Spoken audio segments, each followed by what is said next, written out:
선박, 태양광, 풍력, 지하철 9호선, 의료기기, 건강식품, 납골당, 물, 석유. 이게 다 뭘까요? 뭔가 공통된 게 없어 보이지만 이것들은 바로 금융투자업계에서 말하는 대체투자의 대상들입니다. 대체투자라는 말이 아직은 생소한 느낌인데요. 주식과 채권 등을 제외한 모든 투자들을 대체투자로 부르며 이러한 대체투자 상품을 통해 최적의 수익을 확보하는 직업이 바로 대체투자 전문가입니다. 현재 가장 빠르게 성장하는 시장 중 하나로 새로운 가능성과 직업의 안정성도 좋다고 합니다. 혹시 금융권 취업에 관심이 있으시다면 지금부터 소개해드릴 오늘의 주인공의 이야기에 집중해 주시기 바랍니다. 지금 바로 시작합니다. 3년 전에 코로나 사태 등으로 인해서 주식이나 채권 시장이 많이 안 좋았었습니다. 그런데 한 고객이 가입하신 대체 투자 펀드로 인해서 연 10% 정도의 안정적인 수익을 안겨주면서 고객님으로부터 무한 감사를 받은 일이 있습니다. 그래서 그때가 제일 기억에 남습니다. 안녕하십니까. 저는 메리츠증권 광화문 금융센터 PB로 근무하고 있는 신동훈입니다. PB는 프라이빗 뱅킹의 약자로서 부자 고객들의 자산을 관리하는 사람을 얘기를 합니다. 부자 고객들의 투자 성향, 그리고 자금의 성격, 운용 기간에 맞춰서 운용 포트폴리오를 제안하고 고객이 결정하게 되면 그 투자 포트폴리오를 잘 관리하는 일을 합니다. 전통적으로 투자라고 하면 주식이나 채권을 얘기를 합니다. 전통적인 투자 상품인 주식이나 채권이 아닌 다른 대상에 하는 투자를 모두 포괄하는 개념이라고 볼 수가 있습니다. 다른 대상이라고 하면 사모펀드나 헤지펀드, 부동산, 벤처기업, 원자재, 선박, 항공기, 고속도로, 항만 등으로 다양한데요.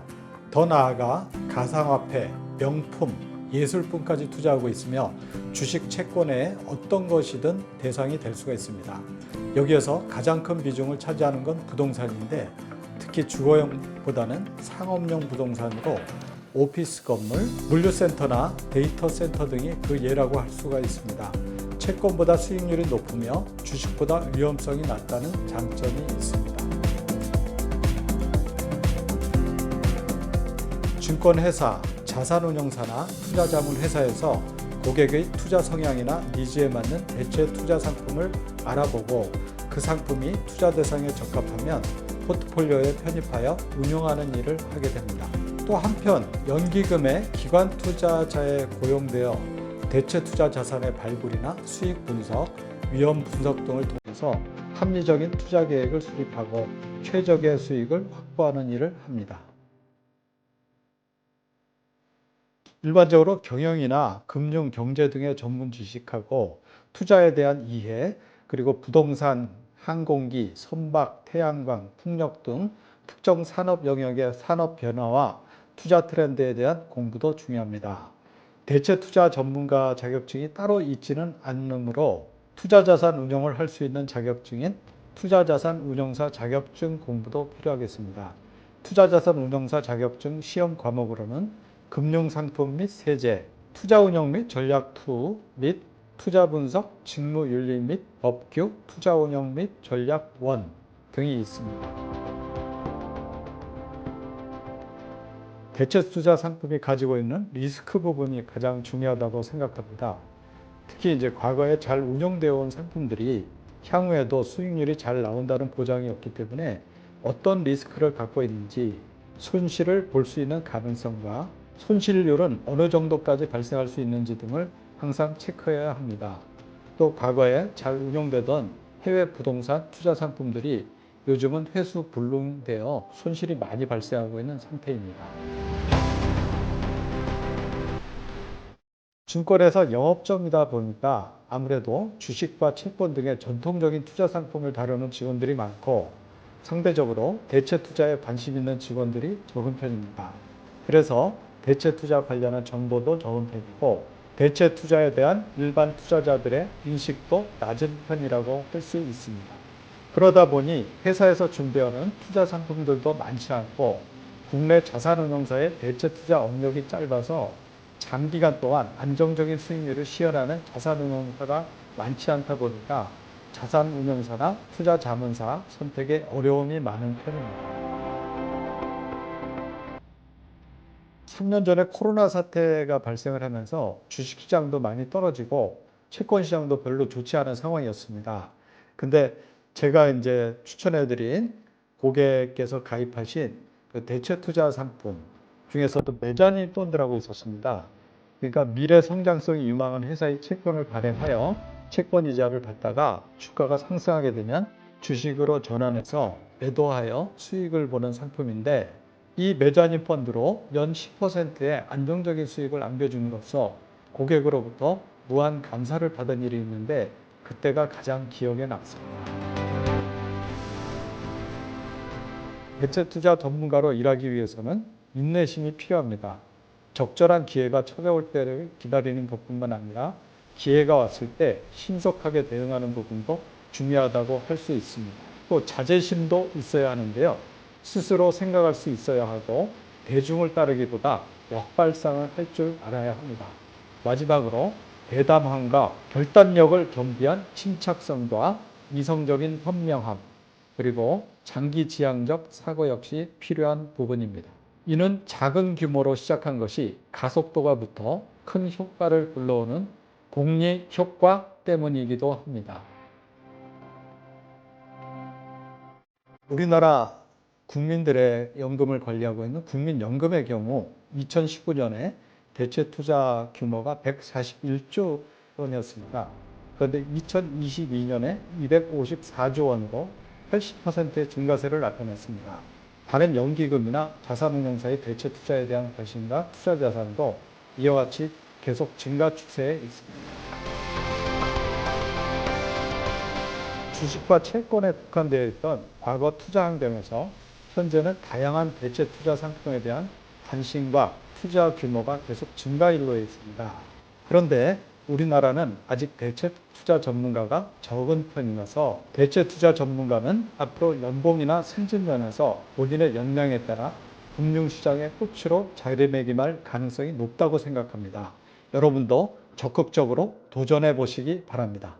우리 레드오션, 블루오션이라는 표현을 쓰는데 이쪽은 완전하게 블루오션입니다. 그래서 직업 전망이 좋다라고 하려면 일단 수입이 좋아야 되고요. 대체 투자는 규모가 매우 크기 때문에 수입이 좋습니다. 두 번째는 그러면 공급이 많으면 직업적 안정성이 떨어지는데, 이 분야는 경험이 매우 중요한 분야이기 때문에 공급이 엄청나게 늘어날 수 있는 가능성은 없습니다. 특히 대체 투자라고 할 때는 인포메이션, 정보, 데이터가 매우 부족한 분야를 대체 투자라고 하기 때문에 충분한 경험을 쌓으신다면 진입장벽이 발생해서 직업적 안정성, 수입, 모든 것이 다른 직군에 비해서는 매우 좋습니다. 대체 투자는 종류가 정말 다양합니다. 부동산을 예를 들면 부동산 투자회사도 있고요, 부동산 개발회사도 있고, 부동산 관리회사도 있습니다. 태양광을 예를 들면 태양광을 사는 회사는 주로 증권회사 쪽입니다. 투자자 쪽에서 많이 사고요. 도로, 항만과 같은 인프라는 정부기관에서 일하기가 쉽고요. 대부분의 인프라 같은 경우에는 제3세계라고 부르는 좀 가난한 나라에서 일하기 때문에 해외 근무할 가능성도 매우 큽니다. 헤지펀드 같은 경우에는 주로 외국계 회사에서 일을 하는 경우가 많이 있고요. 그 외에 이제 데트라고 해서 돈을 빌려주는 것도 대체 투자입니다. 이 경우도 주로 외국계 회사들이 활약을 하고 있습니다. 예를 들면 스마트 시티라는 분야에 진출하겠다라고 하면 GIS라는 프로그램을 사용하셔야 됩니다. 요즘은 그렇게 어렵지 않고 청소년들도 쉽게 접근해서 배울 수 있고요. 지도 외에 어떤 정보를 표현하는 방식입니다. 또 말씀드린 대로 인프라나 헤지펀드 영어를 사용하기 때문에 영어 학원에서 영어를 익숙하게 단련하시는 것도 좋고요. 근본적으로 자산은 밸류에이션, 가치를 평가하셔야 됩니다. 따라서 회계에 관련된 공부를 학원에서도 하실 수 있고 수업 시간에 하실 수도 있고요. 근본적으로 자산은 시장에서 결정되기 때문에 수요와 공급에 관한 학문인 경제학을 배우시는 것도 정말 좋습니다. 방산 투자에 관심이 있다라고 하면 지질학과나 자원공학과에 진학하는 게 좋고요. 부동산은 당연히 우리 부동산학과, 호텔 자산에 관심이 있으시면 호텔 경영학과, 그다음에 유통, 그다음에 창고, 물류에 관심이 있으시면 물류 관련 학과에 가실 수도 있고요. 태양광 팜이라든지 풍력 발전 이런 데 관심이 있으시면 기상학과에 진학하는 것도 도움이 됩니다. 세계적인 물가 상승과 금리 인상으로 투자 환경이 급변하는 가운데 대체 투자가 금융권의 화두로 떠오르고 있습니다. 그동안 핵심 투자처로 주목받았던 주식과 채권의 투자 매력도가 감소하고 있기 때문인데요. 대체 투자 전문가는 이같이 투자 대상이 다변화되고 있는 가운데 투자를 도와줄 전문 인력으로 등장한 신직업으로 주로 기관 투자자에 고용돼 대체 투자 자산의 발굴, 수익 분석, 위험 분석 등을 통해 합리적 투자 계획을 수립하고 최적 수익을 확보하는 일을 합니다. 아직 공식화된 자격증은 없고 특정 산업 영역의 변화와 투자 트렌드 공부가 중요하다고 하는데요. 금융, 그리고 투자에 대한 호기심이 있다면 관련 공부를 통해 대체 투자 전문가를 준비해 보시는 건 어떨까요?